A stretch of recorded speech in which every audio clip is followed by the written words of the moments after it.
नमस्कार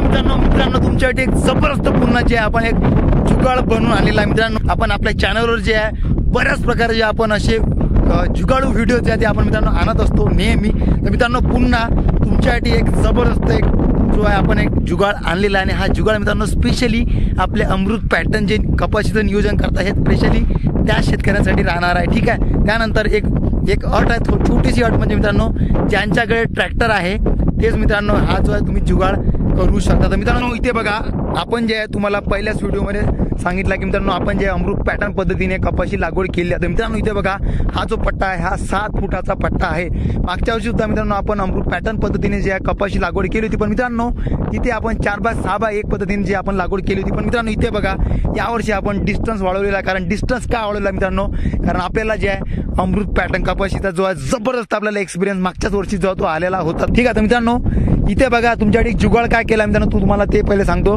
कारण 5x7x हे अंतर आहे मित्रांनो, यामध्ये जे आपल्याला बरेचसे शेतकरी लागवड करायच्या आधी जे आहे विचार करता की मित्रांनो यामध्ये डवरे कसे मारावे। तर मित्रांनो डवरे तुम्ही ज्या बैल जोडीने सुद्धा मारू शकता। एकदम सिंपल पद्धत आहे, तुम्ही एक वखार घ्या, चांगली मोठी दाटी 5 घ्या आणि यामध्ये जे आहे 7च्या पट्ट्यामध्ये तुम्ही 2 वेळा जे तुम्ही वखार मारा। ठीक आहे, त्यानंतर या 5च्या पट्ट्यामध्ये तुम्ही 1 वेळा वखार मारा। सिंपली तुम्ही असं करू शकता बैल जोडीने। पण मित्रांनो ज्यांच्याकडे बैल जोडी नाही आहे त्यांच्यासाठी तुम्हाला मी एक जुगाड आणलेला, तो म्हणजे मित्रांनो बघा जर असा तुमच्याकडे ट्रॅक्टर असेल, बैलजोडी नसेल, कमी मेहनत करायची असेल, आधुनिक तंत्रज्ञानाचा तुम्हाला उपयोग घ्यायचा असेल, फायदा करून घ्यायचा असेल, कमी वेळात ज्या तुम्हाला फायदा करून घ्यायचा असेल मित्रांनो तुम्हाला जे हे असा जुगाड मी करून आणलेला आहे। बघा जुगाड म्हणजे काही मोठी नवी गोष्ट नाही यामध्ये। बघा हे जो आता आपला पंजी पट्टा होता, मागचा पट्टा आपण याचा काउंट टाकलेला आहे आणि हे जे आहे मित्रांनो पंजी आहे 5 दात्याची, 1 2 आणि मरात होतं 1 3 4 5। ठीक आहे, आणि एक दाता मित्रांनो आपण काढून ठेवलेला आहे तिथे बघू शकता। ठीक आहे, एक दाता काढून ठेवला, का काढून ठेवला आहे कारण मित्रांनो आपण तासामधून जे आहे हा ट्रॅक्टर चालवत आहे। बघा हे जे तास आहे आणि बघा मित्रांनो हे जे आहे यंत्र सध्या तुमच्या डोळ्यासमोर जे हे चालू आहे। बघा मित्रांनो हे बघा तास जे आहे पूर्ण तुम्हाला ट्रॅक्टरच्या खालून दिसत आहे। बघा तर असंच जे आहे तुम्हाला हे जुगाड करायचं आहे। हे जुगाड जे आहे मित्रांनो तुमच्या रिस्कवर राहणार आहे। ठीक आहे, आपण जे फक्त हे मारून तुम्हाला हे दाखवत आहे तुमच्या डोळ्यासमोर। आणि कुठे कुठे बघा अशी कपाशी जे हे दबल्या जाते बघा, कारण शेवटी हे यंत्र जे आहे आपल्याला मॅन्युअली चालावं लागते, बरोबर आहे, हे ऑटोमॅटिकली शेवटी चालत नाही। तर कुठे कुठे आपला सुद्धा हात जे इकडे तिकडे आपला स्टेअरिंग आपल्या हाताने होतं। जर तुमच्याकडे बाकीचे उपकरणं नसल्यावरच तुम्ही जे हे जुगाड करू शकता। याच्यापेक्षाही ज्या मोठ्या ट्रॅक्टरपेक्षाही मित्रांनो जर तुम्ही लहान ट्रॅक्टर घेतला, म्हणजे लहान ट्रॅक्टर जर तुमच्या जवळ असेल तिथे सुद्धा जे तुमचं हे यंत्र तुमचं जे हे जुगाड आहे 1 नंबर तुमचं जे आहे जुगाड होऊन जाणार। आपल्याजवळ लहान ट्रॅक्टर नसल्यामुळे आपण जे मित्रांनो मोठ्या ट्रॅक्टरने करून पाहिलं फर्स्ट टाईम।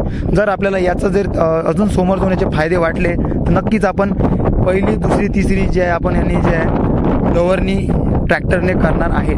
फक्त मित्रांनो तुम्हाला चालवताना ट्रॅक्टर चालवताना तुम्हाला जो ड्रायव्हर आहे किंवा तुम्ही स्वतः चालवणार तर तुम्हाला जे एकदम सिन्सिअरली तुम्हाला हे चालवायचं आहे। सिन्सिअरली मित्रांनो म्हणजे तुम्हाला जे आहे बघा आता हा महिंद्रा ट्रॅक्टर आणि महिंद्रा ट्रॅक्टरच्या बघा तिथं जे माझं बोट आहे तिथे बघा एक टोक दिलेलं आहे। बघा तो जो एंटिना दिलेला आहे एंटिनाच्या स्ट्रेटनं बघा मी बरोबर एक तुम्हाला दिसत असेल तर बघा इथून बघा बरोबर जी आहे जी आपली नळी आहे ठिबकची ड्रीपची नळी तुम्हाला दिसत असेल बघा, त्या शिस्तीनं जे आपण बरोबर सरळ चालवत आहे।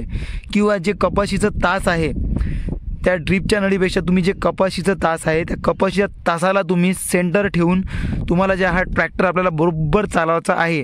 जेव्हा तुम्ही जो एंटिना आहे त्या एंटिनाच्या दिशेनं जेव्हा तुम्ही समोर तास बघाल त्या तासाच्या दिशेने तुम्ही जेव्हा चालवाल तेव्हाच जे आहे मित्रांनो तुमची कपाशीचं तास जे आहे मागून इकडून बरोबर डवरण्यात येणार। नाहीतर काय होणार तिकडे जर समोर इकडे तिकडे झालं तर मित्रांनो जे आजूबाजूची पास आहे ती पूर्ण तुमच्या कपाशीच्या वरती येणार आणि तुमची कपाशी मोळू सुद्धा शकते आणि दबू सुद्धा शकते। त्यासाठीच मित्रांनो तुम्हाला एक यामधला जो आहे एक क्ल्यू पॉईंट तुम्हाला मी देत आहे। ठीक आहे, जर तुम्हाला चालवायचं असेल तर।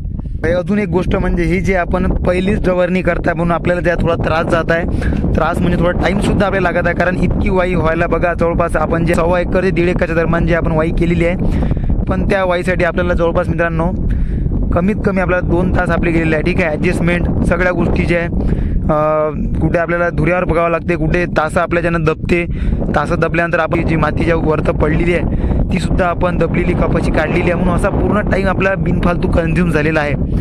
ते सांगत आहे की पहिल्या डवऱ्यालाच जे आपल्याला थोडा त्रास जाणार, दुसऱ्या डवऱ्याला जेव्हा पराठी आपली तेव्हा उंच होणार तेव्हा जे आहे पराठी आपली दबणार सुद्धा नाही. त्यामुळे तुम्हाला जास्त बघण्यासुद्धा जे गरज राहणार नाही मागं पुढं, ठीक आहे. आणि त्यानंतर मित्रांनो जे डीप तुम्हाला सेट करण्यात आलेच बघा. डीप जे आहे आपण बघा 5 नंबरला इथे सेट केलेले आहे. हे बघा 5चा नंबर इथं आहे, 5च्या थोडी खालीच आपण सेट केलेली आहे. आणि इथे बघा हे जे आपण पूर्ण लिव्हर खाली केलेली आहे बघा, हे लिव्हर पूर्ण खाली आहे आपलं. आणि वाई जी आपली अशी एकदम म्हणजे जे समजा 1 ते 2 इंच जे आपली अशी वाई 2-3 इंच जे वाई अशी होत आहे, त्या वाईमुळे आपलं तणकट जे आहे पूर्ण केना वगैरे पूर्ण जे आहे सप्पा झालेला आहे, ठीक आहे. मित्रांनो तुम्ही इथे बघू शकता आपण जे आहे ट्रॅक्टरने फायनली आपण पूर्ण जे आहे डवरण केलेलं आहे. तुम्ही बघू शकता मित्रांनो बघा, तासन तास जे आहे कपाशी तुम्हाला दिसत आहे. आणि डवरा जो आहे एकदम जवळून गेलेला आहे. आणि बघा या 2 एकरच्या क्षेत्राचं थोडं कमीच आहे मित्रांनो, ठीक आहे. एक्झॅक्ट 2 एकर नाहीच आहे. आणि यामध्ये जे मित्रांनो आपले 5x7वर 22 तास बसलेले आहे. तर 22 तासाला फक्त आपल्याला 22 बाया लागणार. आणि एका पातीत जर बाया म्हणजे 22 बाया जर असल्या आणि एका पातीत म्हणजे मित्रांनो जास्तीत जास्त जे आहे 1 घंट्यात आपलं निंदन जे आहे होऊन जाणार. तुम्हाला काय वाटतं मित्रांनो नक्की कमेंटमध्ये लिहा. जुगाडसुद्धा कसा वाटला ते सुद्धा सांगा. धन्यवाद.